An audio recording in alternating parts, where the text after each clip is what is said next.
कालभ्रष्टासन सन्निविष्टा सरस्वती तां शिरसा में नमः। नमो नमो निरंजनम नमस्कार गुरुदेवतः बंधनम सर्वसाधुवा प्रणामां पारांगतः।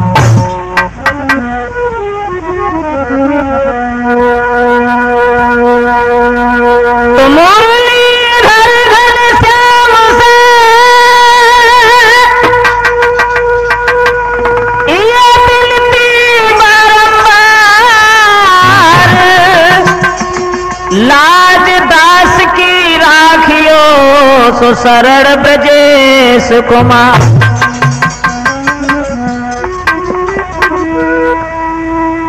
श्री विष्णु पिता लक्ष्मी मैया पति मेरी रखो। श्री विष्णु पिता लक्ष्मी मैया पति मेरी रखो, पति मेरी रखो।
हाँ साथियों के समक्ष भगवान के विवाह के बारे में समझाने जा रहे हैं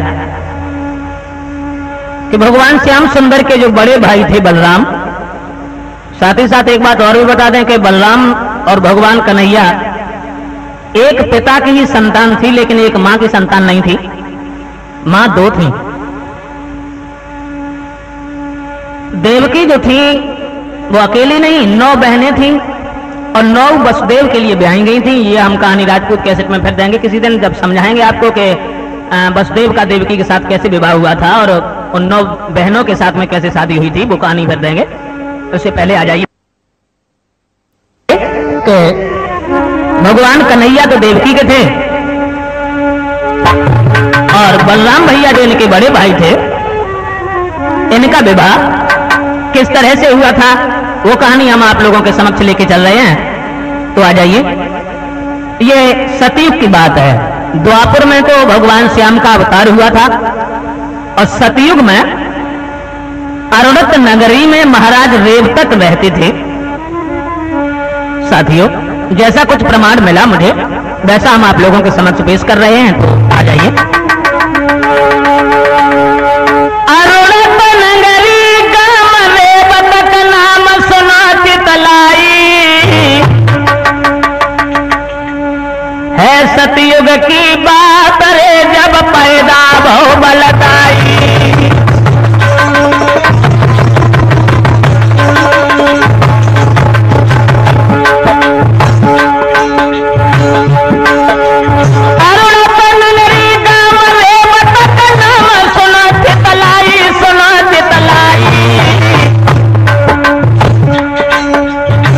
सतयुग की बात रे जब पैदा भव बलदाई।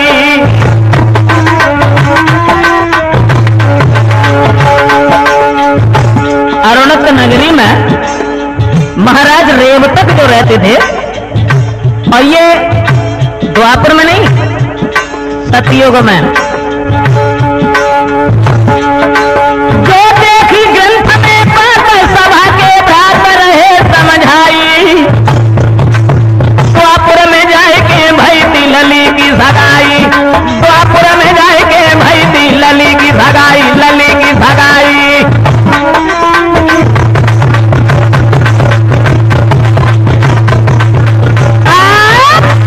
दोस्तों, महाराज रेवतक जो थे वो अरुणत नगरी के बसने वाले थे, जिनके घर में और जिनकी प्रजा में किसी बात की कोई तकलीफ नहीं थी। सतयुग में पैदा हुए थे और सतयुग के ही बसने वाले महाराज रेवतक, उनके घर में सतयुग में रेवतक के घर में पैदा भई सुकुमारी।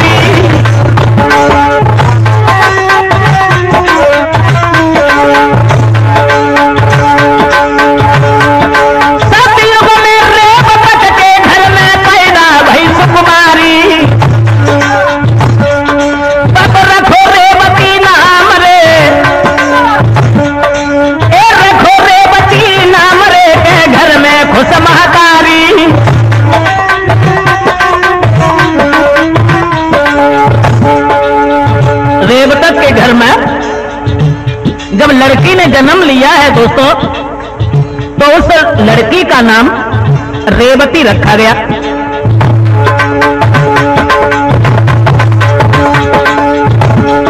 महाराज रूप में सुंदर है सुकुमार, धीरे धीरे सियानी भई है घर में राजकुमार। भैया धीरे धीरे काज कथा के प्यारी नहीं भई, भैया धीरे धीरे आज कहानी प्यारी नहीं भई, धीरे धीरे धीरे आज कहानी प्यारी नहीं भई।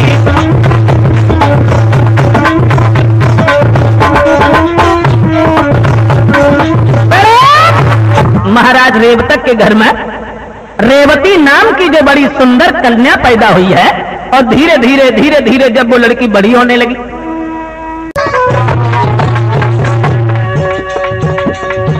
रेवती इतनी सुंदर, इतनी सुंदर,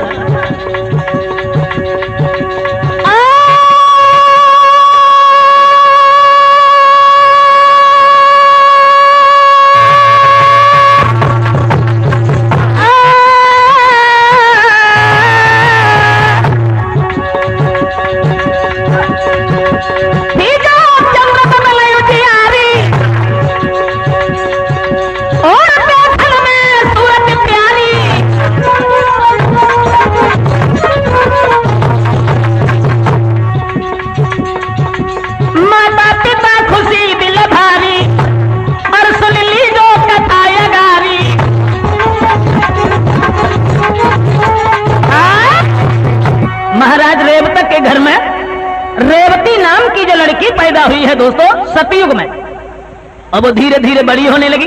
देखने में बड़ी खूबसूरत लड़की, ऐसा ही नहीं, अरे सुंदर रूप विशेष बड़ी,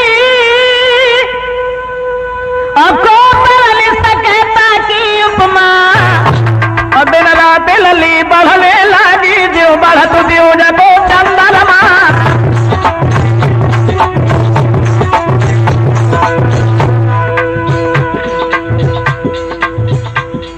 रेवती बड़ी सुंदर, बहुत सुंदर, सुंदर चेहरा चंद्रमा शोभा तड़की छवि है प्यारी है,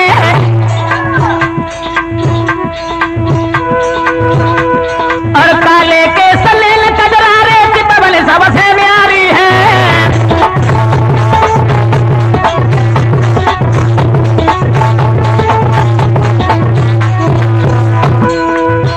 धीरे धीरे सियानी भाई, खूब बड़ी भाई, सुंदर, बहुत सुंदर, सूर्य समान अंग की चमकता पे सुंदर सारी है, सियानी सुता भाई महलन में माने लली निहारी है।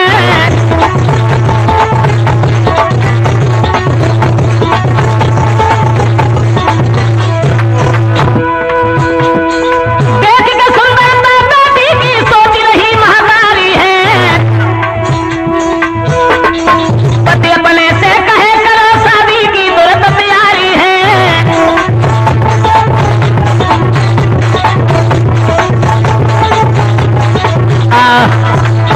दोस्तों, जिस समय वो धीरे धीरे लड़की बड़ी होने लगी है और रेवती जब काफी सियानी हो गई, आंगन में जब रहती रही, शादी के योग्य जब हुई है सतयुग में, तो रेवती की मां ने अपने पति के पास बैठ करके एक बात कही कि महाराज, घर में अगर लड़की सियानी है तो माता पिता का फर्ज है उसकी शादी करें।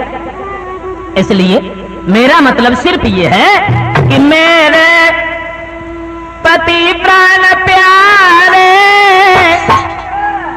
बोली कि मेरे पति प्राण प्यारे, सियानी है घर में मेरी लाडली।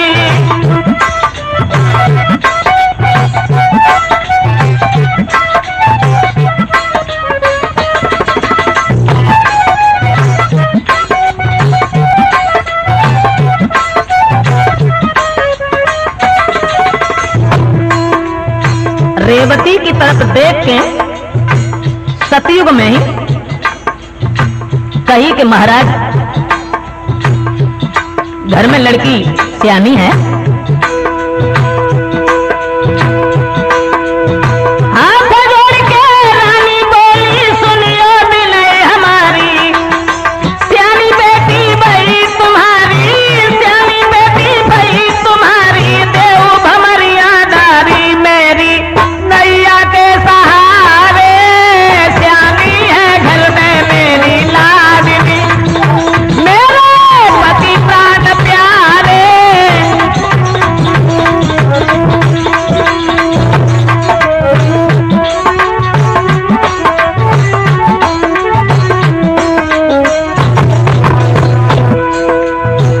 समझाए कि बोली महाराज, घर में लड़की सियानी है और तुम शादी करो।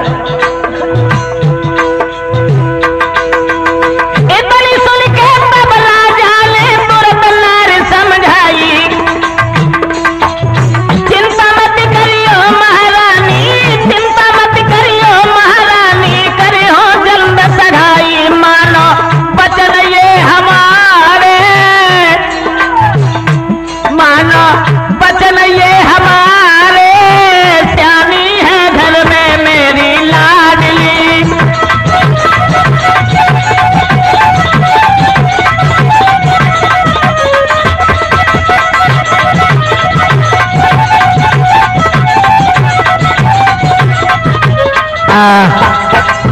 दोस्तों, समझाए कि रेवती की मां बोली है।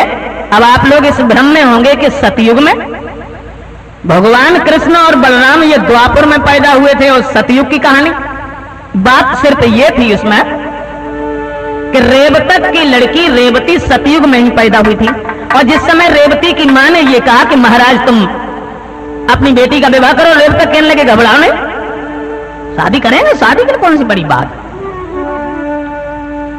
तो धीरे धीरे वो बात तो भूल गए रेवतक, याद रही ना भूप को रानी अपनी की बात, ब्रह्मा जी के पास में बैठत थे दिन रात, ब्रह्मा जी के सभा में, ब्रह्मा जी के पास में हर समय बैठे रहते थे और रेवती के बिल्कुल शादी की याद ना रही।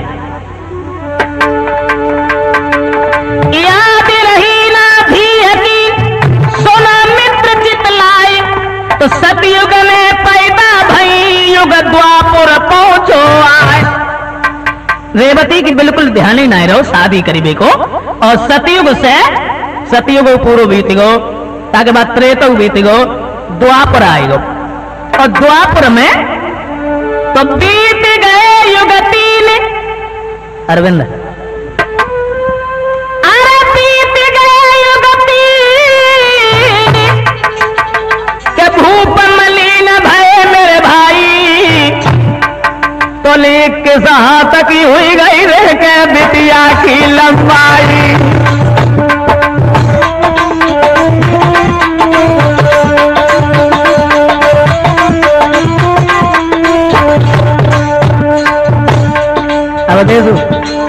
सत्य ही नहीं रही, जब ब्याह करने की सत्य नहीं रही।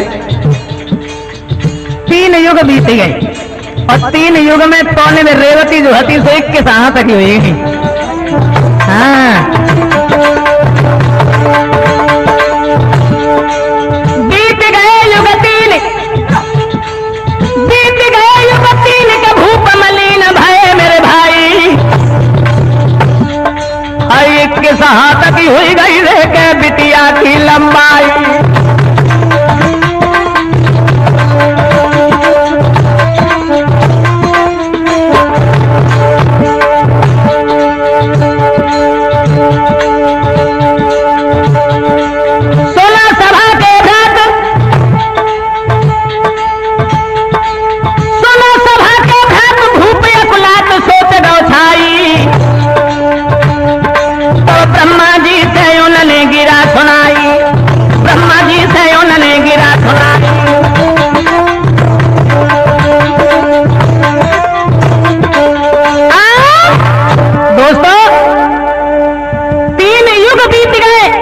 शादी की जब याद ना रही तो एक के हाथ की लंबाई रेवती की हुई गई।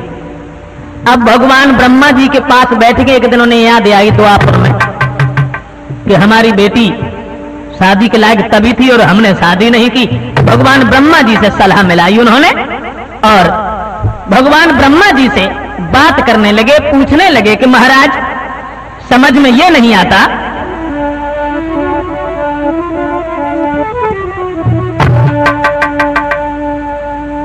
दोस्तों। ब्रह्मा जी से सलाह मिलाई रेवतक ने, और ये कहा कि महाराज हमें बहुत दिनों सतयुग से बैठे तुम्हारे ढंगा द्वापर आए हो, सतयुग में हमारी लड़की पैदा हुई, चिंता जब बात की हमने शादी कर बेचारी ना कर।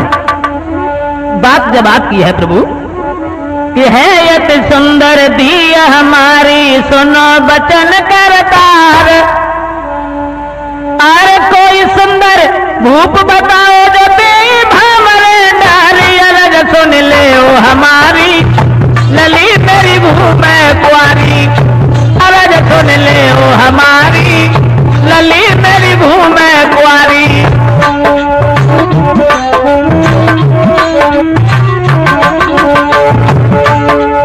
ब्रह्मा जी से कही कि महाराज कोई ऐसा लड़का बताओ जाके संग हम अपनी पुत्री का विवाह करें।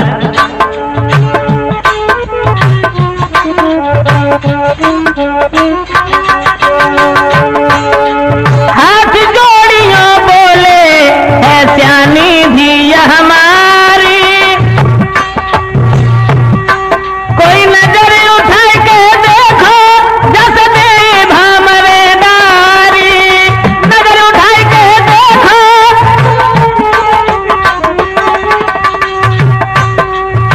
ब्रह्मा जी की सभा में बैठे, ब्रह्मा जी की सभा में बैठे बोले बचन उच्चारे अरज सुन ले ओ हमारी लली घर घूमे कुआरी, अरज सुन ले ओ हमारी लली घर घूमे कुआरी।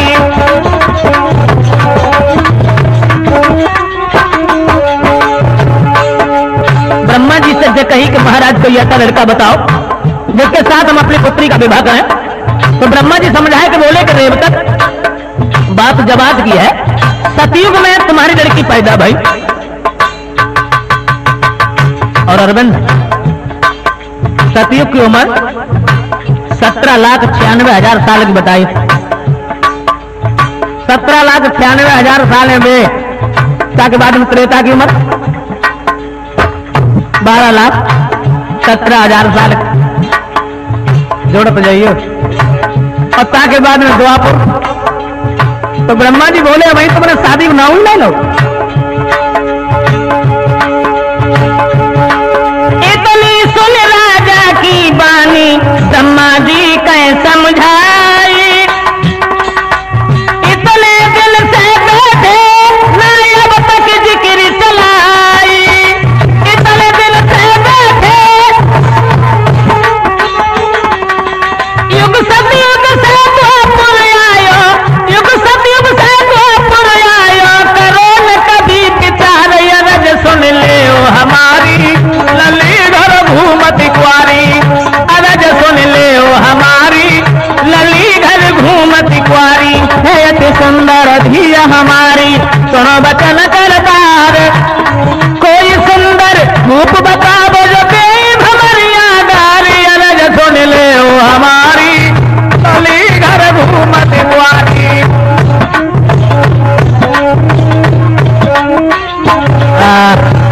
ब्रह्मा जी बोले सतयुग में तुम्हारी बिटिया पैदा भई। और सतयुग से सतयुग द्वापर कहां तक आ गए। और त्रेता बीतने के बाद में द्वापर का नंबर आया और शादी का तुमने नाम नहीं लिया। तो ब्रह्मा के सुन के वचन भूपुर हो हर्षाई। सोची मन में बात ये अब बेटी को भिजवाए। लेकिन सोचने लगो कि टीका किनके संकेल भेजे, कहां भेजे, कहां न भेजे। तो ब्रह्मा जी से पहले पूछी कि महाराज बताओ। तो भगवान ब्रह्मा जी बोले देखो द्वापर जो आ गया है, इस द्वापर में भगवान कन्हैया के बड़े भैया बलराम हैं और बलराम जी के साथ तुम अपनी बेटी का विवाह करो। तो बलराम को नाम सुन के साथियों ध्यान रखना, एक जगह तो मैंने ये लिखा देखा है कि रेवतक ने रेवती का स्वयंवर रचाया था। तो स्वयंवर में बलराम स्वयंवर देखने आए थे। तो स्वयंवर में बलराम के गर्दन में जयमाला डाली थी। और दूसरी जगह ये लिखा देखा है कि शादी की जब तैयारी की है रेवतक ने तो नाई पंडित बुलवाए कहीं समझाए न देर लगइयो। और हंसी खुशी से भैया मेरे नगर द्वारिका जइयो।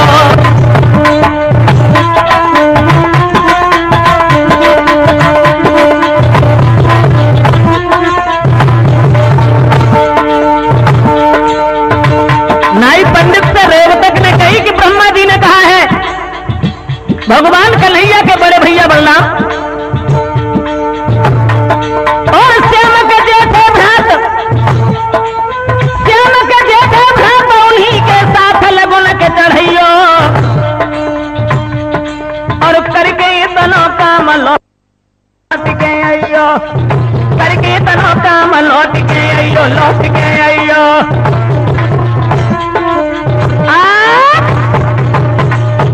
रेवतक कहने लगे कि जाओ और बलराम जी के साथ तुम हमारी बेटी का टीका चढ़ा करके आओ। उसी समय मेरे भैया नाई और पंडित ने नाई पलकी देर लगाई है। चले बेटी लाग लगाई है। नाई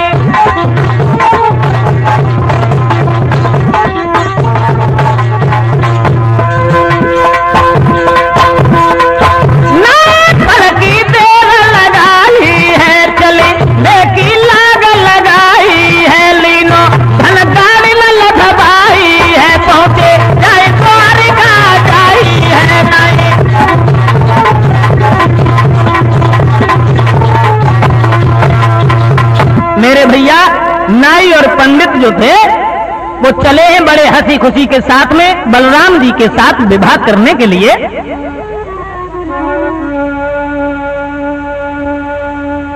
और द्वारिका में जाकर के जब पहुंचे हैं भगवान ब्रह्मा जी के कहने के आधार पर, और जिस समय द्वारिका में जाकर के पहुंचे हैं भगवान कन्हैया से कहा है कि हम आपके भैया की शादी के लिए आए हैं। बलराम जी ने मना भी किया कि हमें शादी नहीं करनी। तो भगवान कन्हैया बोले अब शादी करवे काय को पीछे हट रहे हो कि सुन ले बलदाऊ भैया। कन्हैया बोले कि सुन ले बलदाऊ भैया अब चले न कोई इनकार, घर आवेगी भौजाई तत हुई जइयो प्यार।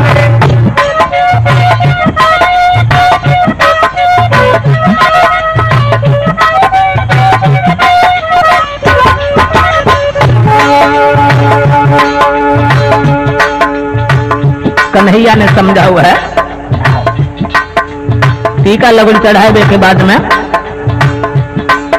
भगवान कन्हैया समझाए कि बोलो भैया बलदाऊ, सुन ले बलदाऊ भैया चले न कोई इनकार, घर आवेगी भौजाई तस हुई जइयो होशियार।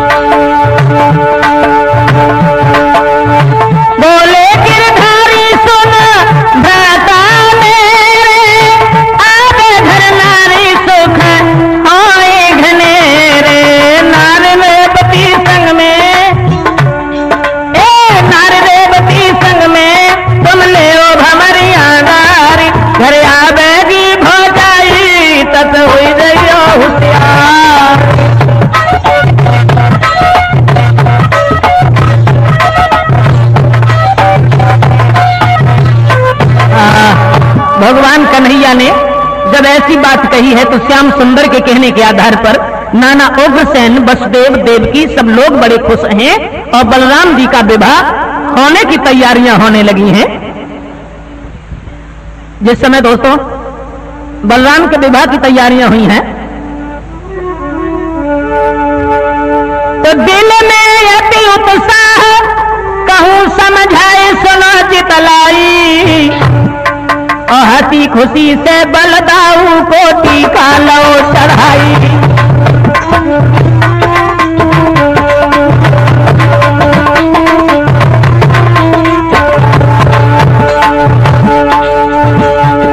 और दिल में मगन बजे सन कोई कलेश खुशी अतिथाई, अब करके काम चले पंडित नाई, करके काम चले पंडित नाई।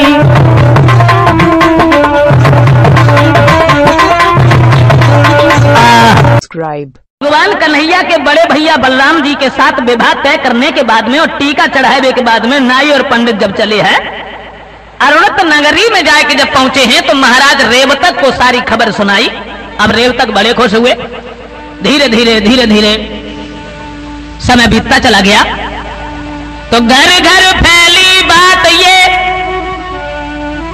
सोना सभा के भ्रात, उतने सखियन संग में रेवती रही है खुशी मनाई।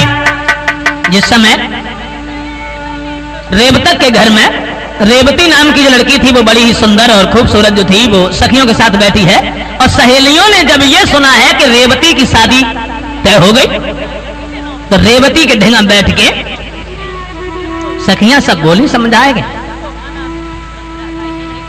अब तो फिर सुनी लाई और हंसी करती वहीं मजाक करती वहीं भगवान कन्हैया के बड़े भैया बलराम जी के साथ जो शादी तय भैया थी उनके संग की समझाती वहीं, और रेवती की सखियां सब बोली रेवती से कि सुन ले भूप की दुलारी, सुन ले भूप की दुलारी, प्यारी सहेली मेरी रेवती।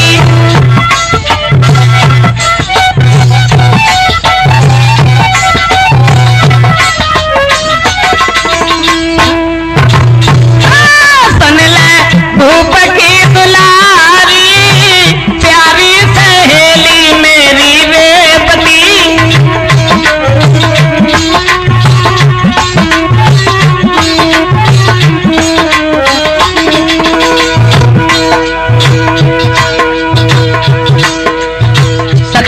रेवती से समझ है कि बोली लली रो